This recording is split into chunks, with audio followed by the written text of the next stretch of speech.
Sports. Oklahoma head coach Brent Venables is coming up to the podium. They're in the SEC now. All right. Good afternoon. Really excited to kick off our football season this Friday night against Temple. Watching games in college football last weekend, the passion, the enthusiasm, I don't think it's ever been stronger. The heartbreak that comes along with college football as well. But you got to love all of it. I know our team's really excited to go out and compete. Our staff is, and just have a great appreciation for our players and our staff that's prepared so incredibly hard for the last several months, putting together a roster, recruiting, all the work that our players and coaches have put in regards to development and getting ready, prepared for the season. There's a lot that goes into it. So this is, again, a really anxious and exciting time for us. Put all the hard work. I know the players from the winter conditioning, the summer, or spring ball, the summer workouts and fall camp, putting that in the rearview mirror and moving on to, our first opponent this weekend in the Temple Owls. Really looking forward to watching what I hope to see an offense that runs the ball downhill, takes care of the football, creates explosive plays, really efficient in all the areas, especially the red zone, and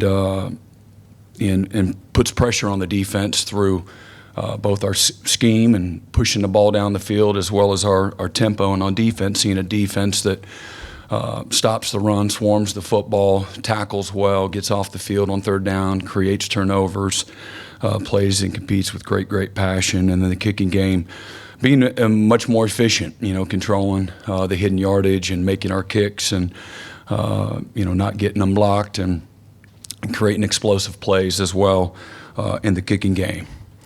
So with that, I'll open it up for questions.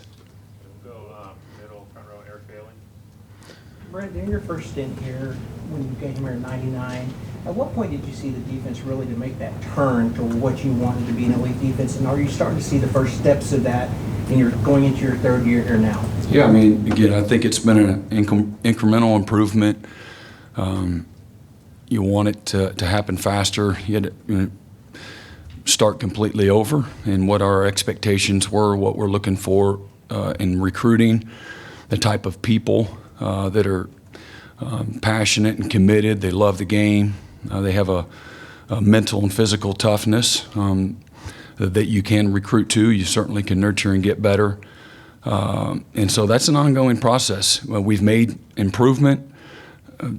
We were not very good in any area. Our first year made improvement in several areas. Through the course of the season last year. And we were terribly inconsistent and played really well in some spots.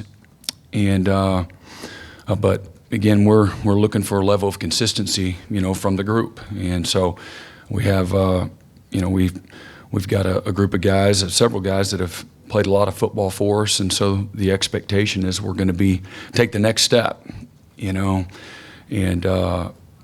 so hopefully we'll do that. And but the course of the season, the body of work that they put out there over the course of the season will ultimately be, the real testimony where this defense is going. And I do like, if you looked at it from a graph standpoint, I think it's fair to say that trending in the right direction, but nowhere close where we got to be yet. And I do believe that we have a staff and players that share in that sentiment, that there's no anointing. We're not trying to compare ourselves to anybody else but ourselves, and just get better, work on daily improvement, not be satisfied, willing to show up every single day and put the work in, have a sense of urgency and, again, desperation to get better. And so have respect for, our processes, our routine, the structure that we provide our guys, the environment that we nurture to, improving every single day. So really looking forward to it. This is a group of guys, they want it bad. They're, again, incredibly invested. Our leaders, great leadership. Again, Woody and Billy and Danny, Ethan, those guys in particular that have been here for four plus years. I think Woody's been here for 4. Is this 5, or he transferred in, right? 6 years of playing college football, but he's been here 6 years. Okay, but a group of guys that they care deeply, and that's kind of where it all starts for me. So, hoping that we'll see a group that takes the next step, and whatever that may be. We have 15 on defense, 15 seniors and juniors in our 2 deep. And we've got 2 freshmen in our 2 deep. So it's a veteran group, even if they haven't been the full-time starter, or maybe they transferred in here as well. So does that answer your question? Thanks. Brian Aber? Yeah, Brent, just going off something you said right there at the end, you had 2 freshmen on your 2 deep. One of them, Jaden Jackson. I want to ask you about him.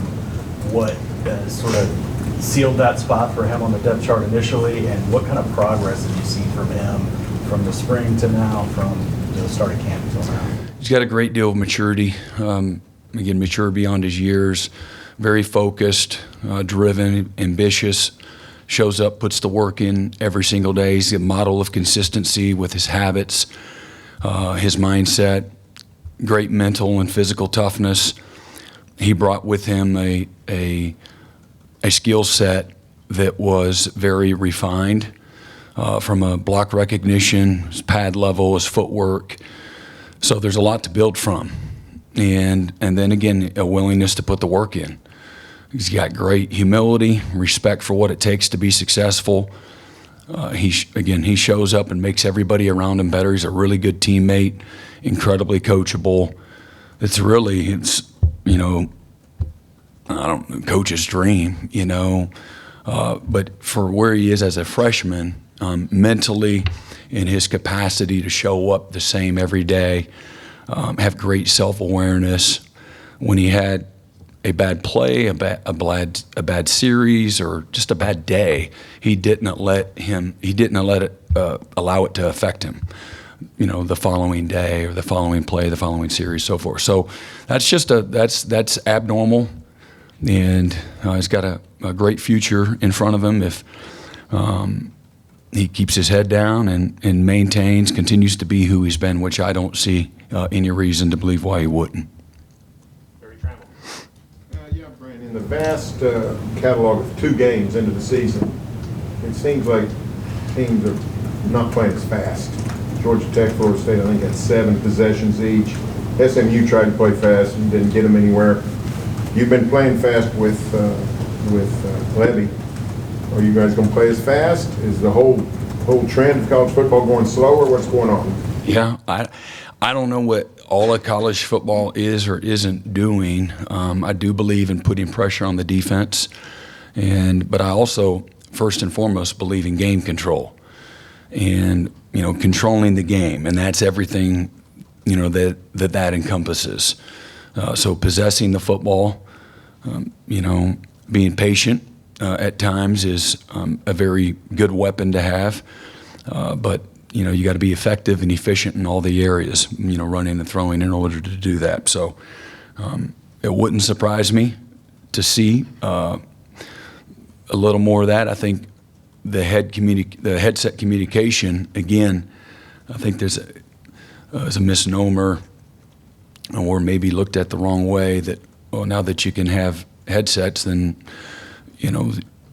they don't have to signal anymore. But that's not true, unless you huddle every snap. If you huddle every snap, you got everybody in there, all 11, and the quarterback gets the play, then you can tell everybody the play, and then we can bust out of there, and then we can snap it fast. Now you can jump, trade, shift motion once you presented your first look. But otherwise, if you put the ball, just line up on the ball rather, I do think that you're going to have to still signal to some people, on the field. So, but there is efficiency with the huddle, and again, I think that you saw 2 teams that or both games rather, maybe, that looked like they were.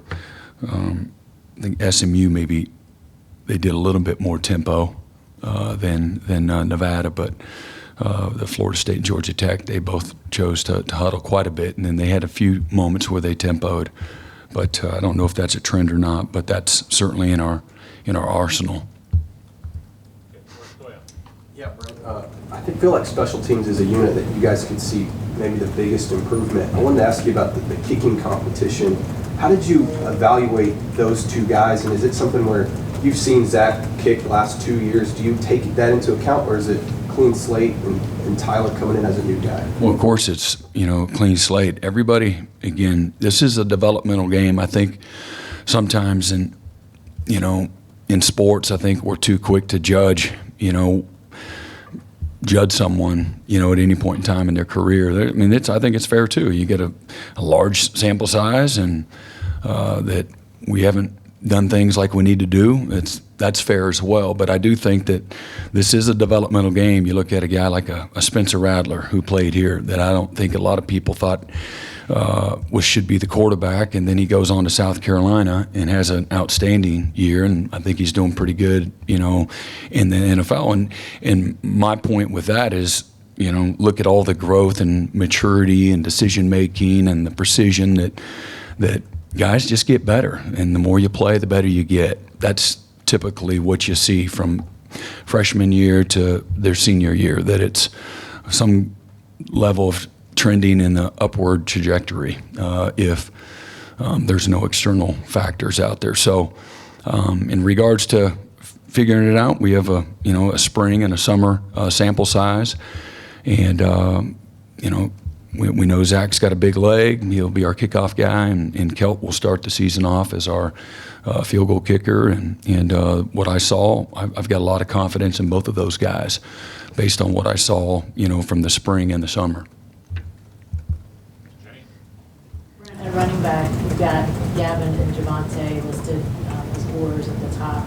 Wondering if you can give us a little idea what that might look like with the two of them sort of sharing that top spot, and then more specifically to Gavin, just what, not just on the field, but what do you like about just what he's brought to the bunch over the last year or so? Yeah, well, they're different style of backs, and obviously you get them both in the game early, and you see who's hot and who's feeling it, and what style benefits you.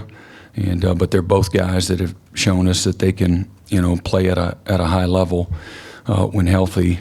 Gavin, again, he's the same thing he's a leader on the team, a little quiet, but he leads by example. He's been, again, a model of consistency, shows up with a thankful attitude every day, willingness to come to work, invest in his teammates, and takes his opportunity seriously. So that's what I like about Gavin. Very talented. He's got breakaway speed. He's shown a propensity to break tackles, and understands our offense well. We'll go to Ryan Chapman. When you get to game week with the offensive line, how do you balance continuing to let those guys battle it out versus needing to build that cohesion, especially as you have so many new pieces that have played games together? Yeah, you got to play a lot of guys, first of all, because we've got to continue to develop our team. That's our focus, but you've got to earn that trust and that opportunity through your body of work, through, again, spring, summer, fall camp, et cetera. And but we've got to develop every position group on the team, and so hopefully we'll be able to play more guys this year than what we have in the past. That's what our focus is developing the entirety of the unit. And again, there is to your point, chemistry and cohesion is a very important thing. So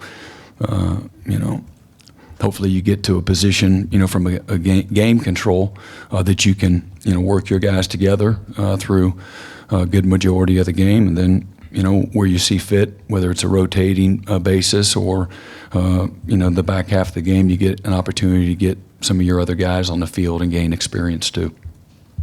Back here to the middle, James. Brent, at linebacker, it looks like, you've talked about, you think you're going to have more depth as you go into your first week.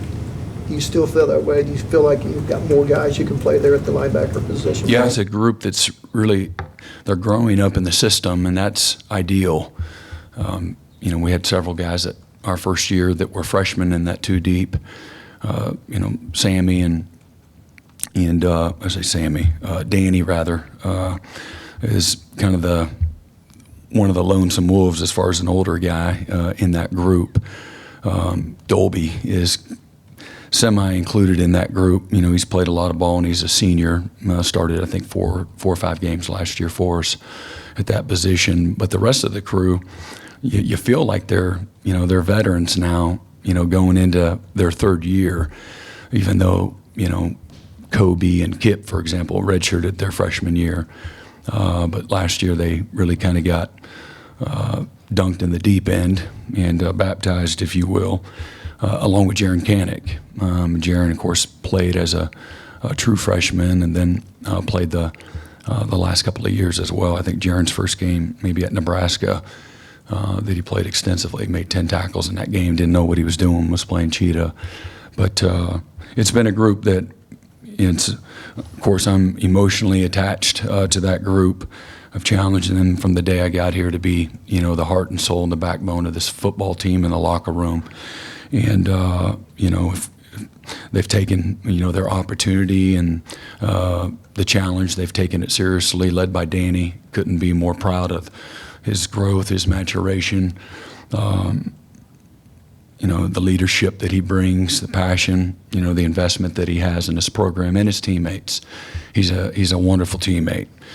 Cares about everybody else's success as much as he does himself. So, you know, then you got, you know, a guy like Lewis Carter and Sammy, who are going in on their second year, who I think have a chance to just be outstanding, really, I mean, as good as there is in college football, along with Desan McCullough, who's, you know, he's day-to-day, but dealing with that injury. But we're long, and we're fast. I think we're instinctive.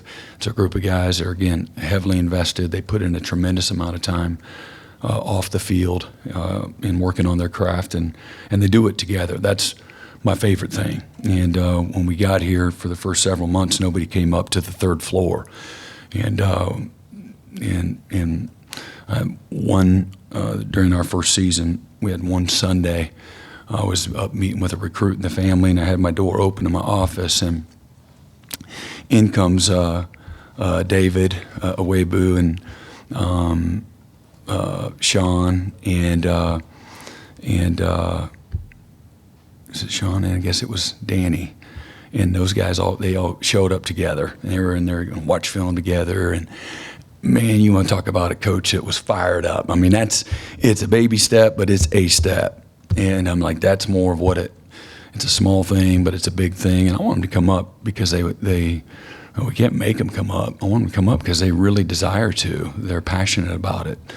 They're excited to do it, even though it's hard and it's work. But, you know, when you're, you know, chasing your dreams, you know, willing to, you know, go above and beyond. And I've always said you never regret doing more than what's required. And that's a group of guys that have really epitomized that, really, you know, since that first year. So really excited about the depth there, the playmaking, and we're going to play a lot of guys because we've got a lot of good players there. So I'm really excited to watch that group. Yeah, Brent, you have Billy Bowman listed as kick returner and Peyton Bowen as punt returner. What kind of separated them to where they set themselves apart for that role? And I don't want to say if concern is the right word, but two of your three top safeties in such a huge role on special teams. Is that a bit of a concern? Yeah, they're really good players, you know, and they're good with the ball in their hands. They both have a natural knack for it. I think you look around, whether it's the NFL or college football, the best players are out there in playmaking positions, and you can get hurt at any position. You know, every position you're a target. So, and we've gotten hurt. You know, Billy's gotten hurt not returning. He's gotten hurt returning, and Peyton Bowen's gotten hurt. You know, he's pulled a hammy, he's hurt his hand a year ago, not returning. So I think that my responsibility is to put the best guys in a position to make plays, and those are guys that have a real knack for fielding the ball and getting vertical quick. They got good natural instincts for it. Jesse? Brent, you touched on that a little bit. I wanted to ask you about that Cheetah spot, and specifically Kendall Dolby. Just how have you seen him maybe grow since he's got on campus? How have you seen him kind of grow into that role and maybe lead that group as a whole? Yeah, I love where he's at. Kendall had a small sample size last year, starting I think 4 or 5 games, and plays really big, incredibly disruptive. He's got tremendous man-to-man skills, a really good zone space player. Plays big when he blitzes. He's like 6'2", 225-pound vision of himself. That's what he sees himself as. He got a tremendous bite to him, and likes to play. One of the hardest working guys, in our locker room. But probably, there might be a few other that equal him, but he's one of the most competitive football players, I've been around. I've seen the most growth probably in his becoming a more detailed player, being more specific and intentional, situationally, eyes, alignments, just being better, more accountable, more aware. How his role, how he fits into the rest of the defense. So there's been a maturation mentally and technically that I have a great appreciation for. But he has a chance to have a tremendous year and play the game a long time. Got to keep his head down, got to keep improving. But I really like where Kendall Dolby is. He's had a great last several months. Another guy with a kind of a small sample size, Brendan Thompson, top line at wide receiver there. Just how much have you seen him grow from when he got here last year, and what really stood out about him in fall camp to kind of earn that starting spot? Well, as you may or may not know, he didn't play much receiver, if at all, in high school. Was an athlete and played a lot of quarterback, and goes to Texas and has a bad hamstring and was in the 2 deep, but didn't really play much at all. Got a little bit of game experience in a couple of games, but so came in here as an inexperienced guy, a track guy. Certainly was a vertical threat, but what I love the most about Brendan Thompson, he's become one of our best leaders, incredibly vocal, really bright young guy that cares about his teammates. He can run the entire route tree. He was focused on not being labeled as just a 9 route or a go ball guy. And so he's done a great job, whether it's the curls, the mesh, the digs across the middle of the field, shows great toughness and durability. Had the most yardage of any of our receivers over the course of fall camp. So his willingness to build his body up, and again, a small frame, has competed and played at a really high level and just a physical tough level for a smaller, diminutive guy. And so really, again, proud of his growth as a player, but every bit as much also, again, as one of our vocal leaders on offense. Just plays with tremendous effort all the time. Brent, you got Branson Hickman here at the top of your depth chart at center. What's it been like watching him get in and get up to speed and get connected with the guys in this short time? Yeah, he's one of 13 guys on our roster on offense and defense in the kicking game that are making their first time starts this week, and for us here at this stadium. So really excited about Branson. The game's slow for him, very technically sound. So kind of like Jaden Jackson, because Jaden had this technical and fundamental strength to him, it's allowed him to really transition quickly. And really for both of them, the only real barrier was the language barrier. And again, a bright guy that's put the time in. The staff's done a nice job of helping him. His teammates have done a nice job of helping him. But Branson's a guy that has put the work in to put himself in this position. Again, both fundamentally, which he really excels at, and again, not being overwhelmed by everything that you might see on any given line of scrimmage in college football. Okay, we'll go second row far right, Cliff Brunt. Yeah, Coach, I'm looking at your quarterbacks. You got Michael Hawkins at number 2, ahead of Casey Thompson. Hawkins being a freshman, no small feat, having him over that much experience. What went into that, and what did Michael Hawkins show you? Mike has shown us a lot of things, but a tremendous playmaker, really focused and locked in, fundamentally sound, He's got a big arm. He's a quick decision maker. He can improvise and keep his eyes down the field. He can beat you with his legs. Again, as I said, can really, there's not a route that he can't excel in.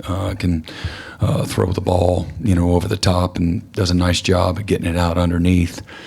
And got a lot to learn. At times was outstanding, and at times was dreadful, like all young players. He shares. He's in a long line there, but really felt like the combination of all of it. Getting him ready. We don't have to have a refined package, so to speak, for Mike, and I think that went into it.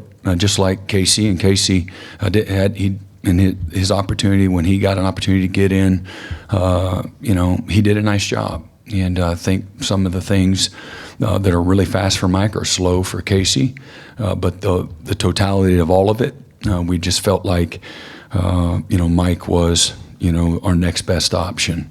For the reasons that I just said. He has really high level playmaking ability. And a guy that, again, shows up every day putting the work in and is really mature, for his age. Like Casey, Casey's the consummate professional, and he's made those two guys better with his mentorship. And, he's just incredibly helpful, for a lot of guys on offense. He's got a different lens, as you would expect, as his, playing as much college football that he has. So he's really helped both Mike and Jackson, mature and get ready for the season. Mm-hmm. James, did you have one? Jackson? No, okay. John Hoover? Yeah, Brent, I'm curious about this freshman class. You mentioned two guys on the 2D, but when you look at the whole thing's extended out, you see 17 names for true freshmen in the 24 class. First, is that a good number for you? Is that a high number? Is that more than you would expect? I don't know. I think in this day and age, I think that's probably appropriate. You don't have the stability in your locker room like you once did, but I think that's 6. There's 2 on defense in the 2 deep, and I think 4 on offense in the 2 deep. And I think that's more normal than not. I don't really look to see how many freshman people. I usually look at how many juniors and seniors are in that starting group, or that or in the 2 deep. We have 31 juniors and seniors with our kicking game and an offense and defense. So we have this unique blend of experience and older guys that have played a lot of college football. With again, we've got 6 in the 2 deep. Would you say 17 or 18 in the 3 deep? Yeah. So that's a lot, but we've recruited at a high level, and most of the guys, I think there's been somewhat of a trend. Not that it's a new thing, but I think I can't remember. Mike probably doesn't know, but we had, no offense, 20 plus guys that came at mid-year. I think maybe 20. All right, 20 guys. So I knew it before Mike. But we had 20 guys come at mid-year. That's a lot of guys, and I can't remember what it was the year before, but it was very close, maybe just under that. And so the focus in high school, more often, you see, we've got Devon Mitchell that reclassed and came out, had another year of high school.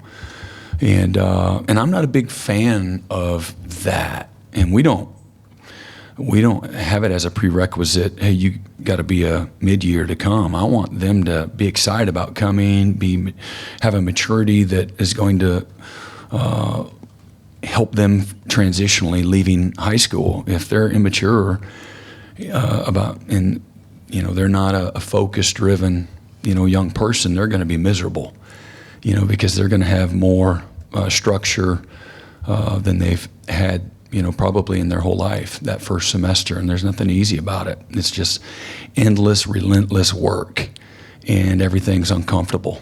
And that's when you're doing it the right way. It's that way for them. But anyway, that being said, I'm not surprised.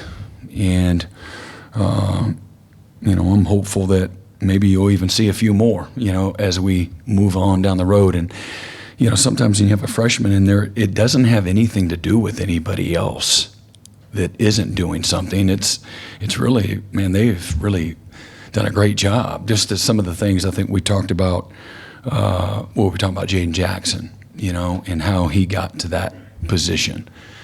And I've been bragging on Eli Bowen. He might be third on that depth chart, but again, as I've said, that's not premium information, to sell. I mean, really, just I've said that. Eli Bowen's going to be a really good player. He has been one, but just nothing overwhelms him, from being a young guy, and not the structure, not the demand, the load that's required of him academically, the weight room, the nutrition, competing. It's nonstop, the demands of these guys. So, but it's a really talented group of guys. But a guy like Eddie Pierre-Louis, if he had been here in January, he might be an ore guy, on the top end of that ore. He might have been the first guy on that. I don't know. There's no really way to tell. But what he has been able to show, in a very short amount of time is pretty impressive. Mm-hmm. Time for three more. Back row, Curtis. Yeah, Brent. Is David Stone in the mix to get some reps here early on? Yeah, as you know, we, like most teams, we're gonna, that line of scrimmage on defense. Again, we're hopeful to play in that 9 to 12 range, 12 being best case scenario. And again, you get your opportunity. You got to go in there and know what you're doing, and I'm sure he will. But David Stone's absolutely somebody that he led the defensive tackles when we went pass rush.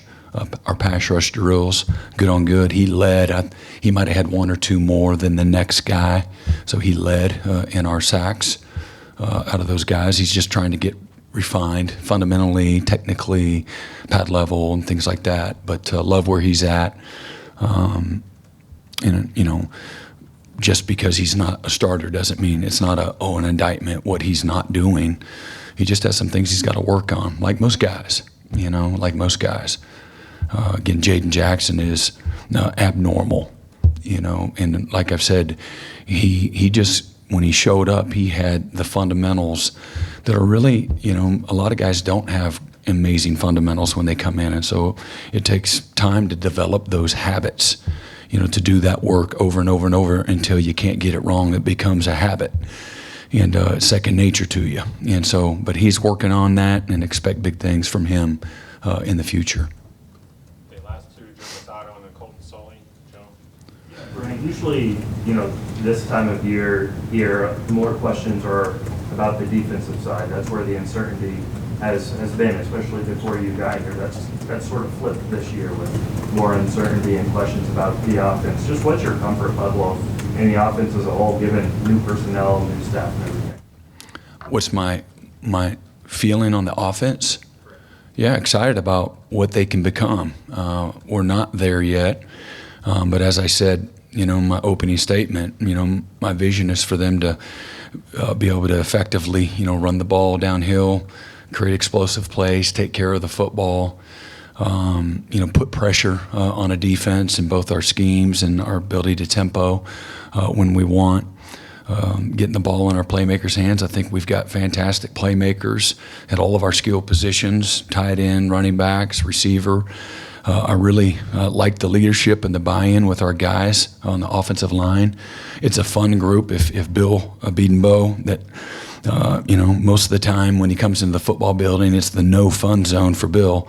And but I bet you he would say, if you gave him truth serum, and I bet you he would say this has kind of been a fun group for him to coach. They've been mature. They've been focused. They care for one another. They bust their butt. They show up and they work every day. It's not pulling teeth. You don't have the group as a whole. You don't have distractions off the field. It's a very driven group of guys. No off the field issues whatsoever. And that can be draining, or what can be draining as a coach is if the coach wants your success more than you want it for yourself. And you can't say that about this group of guys. And, you know, we got a group of guys that love it. And so when you have that, you know, not only is it fun to be around, that doesn't win for you. Fun to be around, that doesn't win for you. But when you got guys that love it, you know, that is what wins for you. That's part of the recipe. When you have that, it's a great, you know, part of the recipe. So it's a group of guys too that has, again, a blend of experience. Again, we haven't had a season together. And so hopefully what you see from game 1 to game 12 is, you know, tremendous improvement, tremendous cohesion. And but I do feel like this is the closest that the whole offense has been since we've been here. And I think you have a lot of guys, the new guys that we've brought in, combined with the guys that are returning. I think you have a relational group of people. Not everybody's relational. You know, that's a real thing. And I think our staff has done a good job also of nurturing, you know, that part. And that's not the part that people really want to hear a whole lot about, or really a lot of people that haven't been in a really successful environment, they don't necessarily understand. But that's, to me, a foundational piece of something that you can build, something for longevity, build something that lasts, and build something that's really successful. I do think that is a prereq. Okay, last one, Colton. Brent, you have Bauer and Javis, or as a tight end, and Bauer as a captain this week. What has stood out in that room? They love to compete. They're skilled. They know how to play tight end. They like blocking. They know how to get open. And ball's thrown to them, they catch it. They love to compete. They love their teammates. You know, those two guys have brought a spirit, you know, to that, really to the whole offense. You know, other guys are part of that too. But those are guys that they just love it. They love to practice. They show up in the building. They've got a really positive attitude that is infectious and contagious. And coaches, I mean, really, again, in any environment, if you work in an office building, or you work in a locker room, nobody wants to deal with people that are funky. You know, you got a funk to them when they show up, and just it drains you. And we don't have that. And those guys are the opposite of funky, and they like all of it. And they're not when the day's over, they're not grabbing their stuff and running out of the building as fast as they can. And really, you have a locker room that's like that. And that's been, those guys are an example of that. But they've made that group a lot better. You know, they've made Cade McIntyre better. They've made Caden Helms better. Those were young guys that, you know, hadn't been necessarily exposed to that. Braden Willis was a lot like that. Austin was awesome last year, but he was really everything's different. The whole group has transformed, and those two guys, they have a deep, genuine appreciation for their coaches, for the resources, for their teammates, for their opportunity, to be able to wear, you know, an Oklahoma jersey. They're like, man, I can't believe it. It's like a dream to them. And so that's refreshing. You know, that's a really refreshing thing. All right. Thank you, Coach. Nobody else? You all good? What do you got? You know all you know about Temple. Yeah, good. I wondered. We are playing Temple. Coach Drayton going into their third year, and they got a lot of transfers. And so they returned some really good players up front on defense. 34 has been a really good player that is a Power 5 type of guy, in my opinion. They brought in 7 or 8 transfers in their back end. You know, they're supposed to, again, they come from everywhere too. Guys that were starters at other schools expect an improved version of their back 7, longer, and supposed to have more speed and playmaking ability there.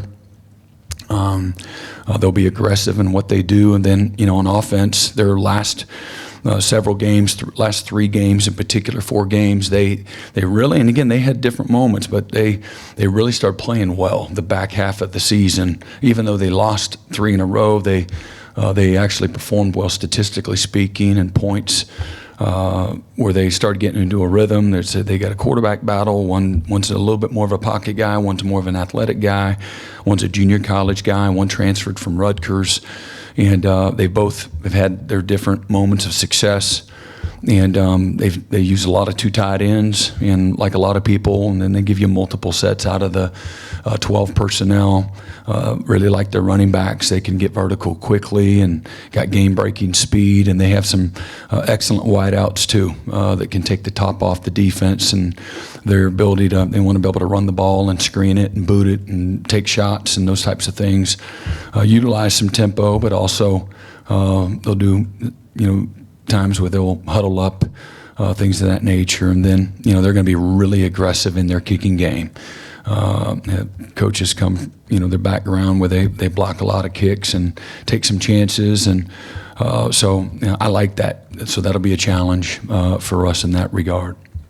It's kind of cool to be playing on a Friday night. Yeah, first time ever in our stadium history. What are some of your best memories from playing on Friday nights yourself back at Salina? Well, it's not going to be anything the same, all right? But we had a big crosstown rival. That's probably what I remember the most in high school, is playing Central, our hated rival.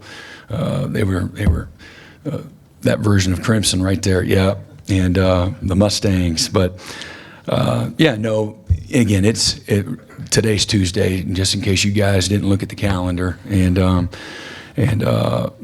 so the date you referred to, Friday, is actually Saturday. So quit screwing us up. We're in a really good frame of mind right now. And while y'all were going to church yesterday, we were sweating it out, getting after it on a Monday. So, but it's going to be fun. It's going to be exciting. I'm glad that several teams changed their schedules so that Sooner fans can be here and we're not disrupting as much. I think this is an aberration. I don't think this is a philosophy of Oklahoma now, but I'd always be for playing, in those kickoff type games. I think that there's benefits to that. One, you can get on a different type of stage to kick off the season and, showcase your program. I think that's a great thing. I think it gives maybe a different level of excitement and focus for your players. And then you get the benefit of potentially, if you have it scheduled right, maybe a day or two extra in preparation for the next game as well. And we don't have to be a bunch of robots. We get to watch some college football, on that following day as well.